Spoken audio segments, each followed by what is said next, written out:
Assalamualaikum warahmatullahi wabarakatuh. Jumpa kembali dengan kami, channelnya Bang Anto Jember. Semoga kalian semua sehat dan dilancarkan rezekinya. Baik teman-teman, pada kesempatan sore kali ini kita akan mereaksi kembali ya videonya, kabar terbaru dari nasib pendemo yang ada di DPR kemarin. Jadi banyak pendemo yang tertangkap polisi, dan sekarang ini Bapak Wakapolri dan Menteri Hukum dan HAM yaitu Bapak Yusril Iza Mahendra menanggapi dari aksi para pendemo yang tertangkap polisi kemarin. Nah, untuk itu tonton video ini selengkapnya agar tidak terjadi salah paham. Yuk, tanpa berlama-lama, mari kita saksikan bersama-sama.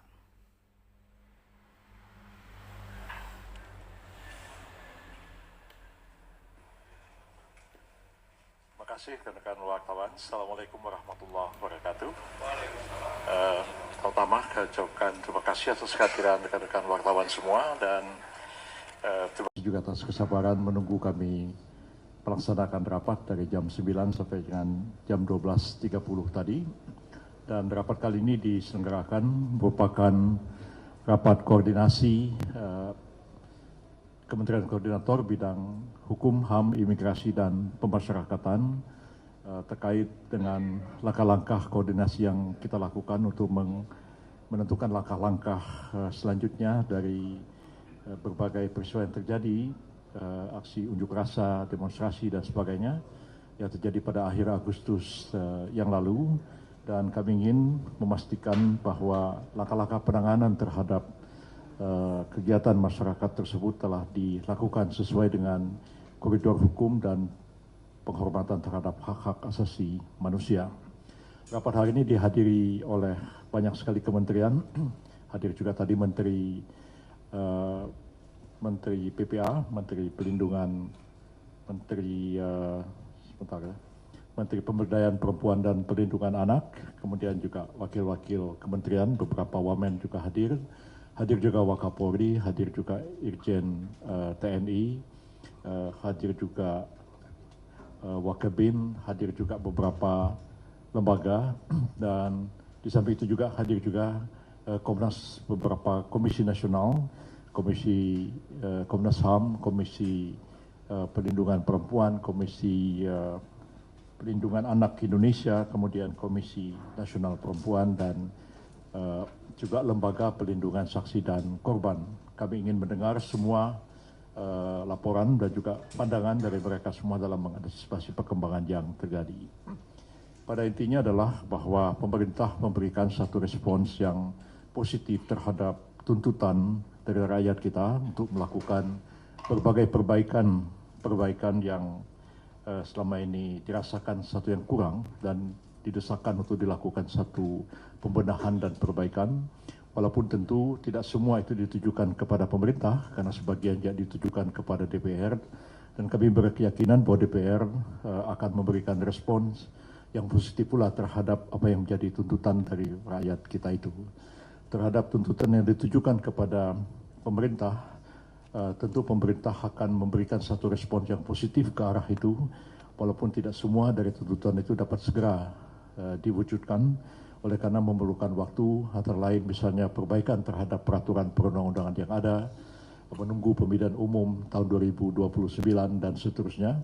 Tapi hal-hal yang memang segera dapat ditindaklanjuti, hal-hal yang segera dapat direspon oleh pemerintah, sekarang ini adalah saatnya bagi pemerintah untuk menjelaskan kepada publik respon apa yang dilakukan, dan kemudian langkah koordinasi apa yang dilakukan. Terhadap pembenahan aparatur pemerintah, ya, terutama aparatur penegak hukum, itu menjadi komitmen bagi pemerintah untuk terus melakukan perbaikan dan melakukan pembenahan, sehingga betul-betul aparat penegak hukum itu menjalankan tugas sejalan dengan koridor hukum yang berlaku, dan juga mengedepankan aspek penghormatan, pengakuan, dan sekaligus perlindungan terhadap hak-hak asasi manusia. Dan kami akan teguh memegang prinsip ini, dan karena itu penegakan hukum itu terhadap mereka yang diduga melakukan satu tindak pidana, baik itu penjarahan, baik itu pembakaran, baik itu perusakan, baik itu ancaman terhadap keselamatan orang lain, akan dilakukan satu langkah hukum dan tindakan-tindakan hukum yang tegas. Begitu pula terhadap aparatur penegak hukum yang melakukan ketidakprofesionalan atau melakukan kesalahan di lapangan, pemerintah juga akan mengambil satu tindakan tegas. Dan kita ketahui bahwa sudah berlangsung sidang etik terhadap 7 orang anggota BRIMOB dan telah menyampaikan satu kesimpulan bahwa terhadap 2 orang yang sudah disidangkan itu mereka telah melakukan satu tindakan yang tidak profesional dan telah diambil juga satu putusan etik terhadap ketidakprofesionalan dalam menjalankan tugas tersebut. Dan terhadap 2 orang yang sudah diberikan putusan etik itu selanjutnya akan diambil satu langkah hukum pidana.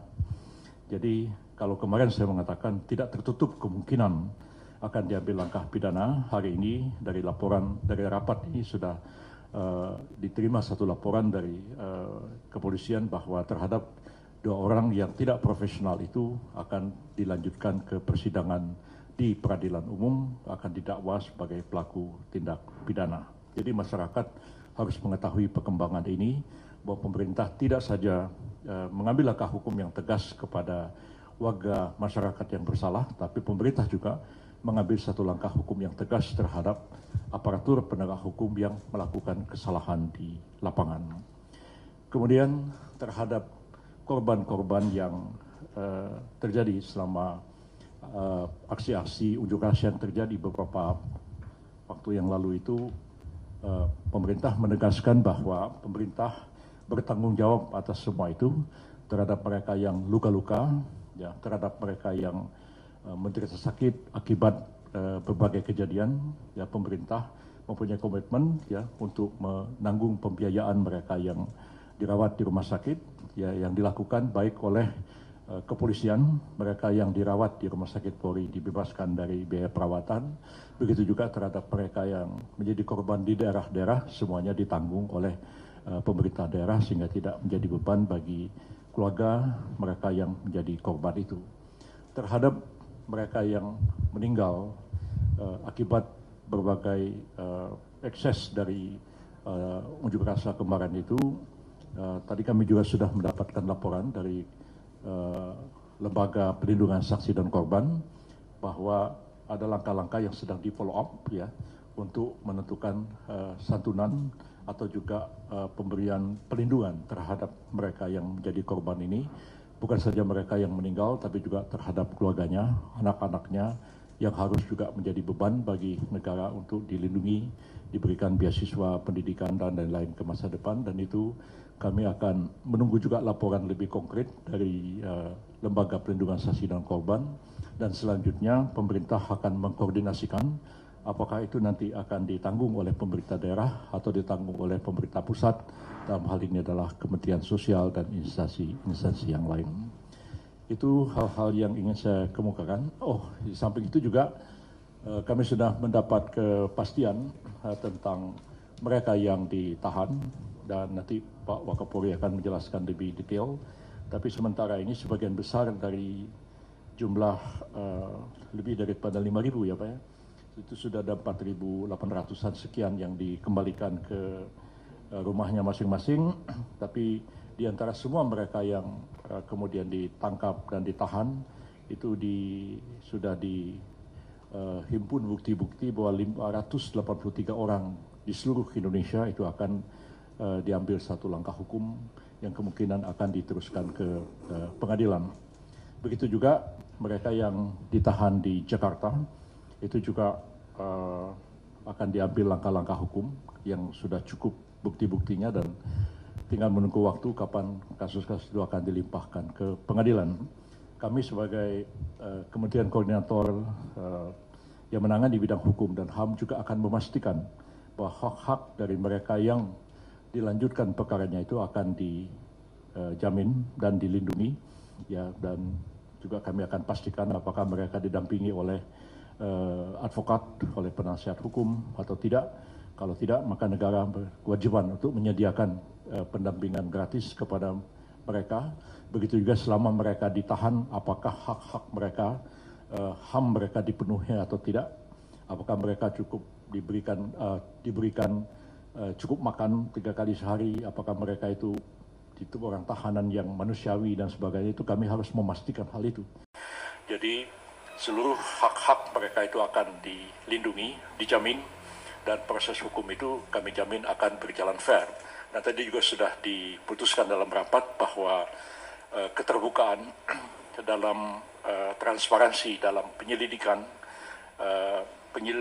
dan penyidikan terhadap mereka yang ditahan ini tidak hanya terhadap kasus Pedro, ya, jadi saja yang sudah terbuka dan masyarakat sudah menyaksikan bahwa sangat transparan. Komnas juga dilibatkan, tapi rapat ini telah memutuskan terhadap semua mereka yang ditahan dan kemudian dilakukan penyidikan itu akan dilakukan secara transparan sehingga masyarakat akan melihat, menilai bahwa aparat penegak hukum dalam hal ini kepolisian itu bertindak profesional, kemudian bertindak sesuai dengan koridor hukum dan menjamin pelindungan dan pemenuhan hak-hak asasi manusia pada mereka.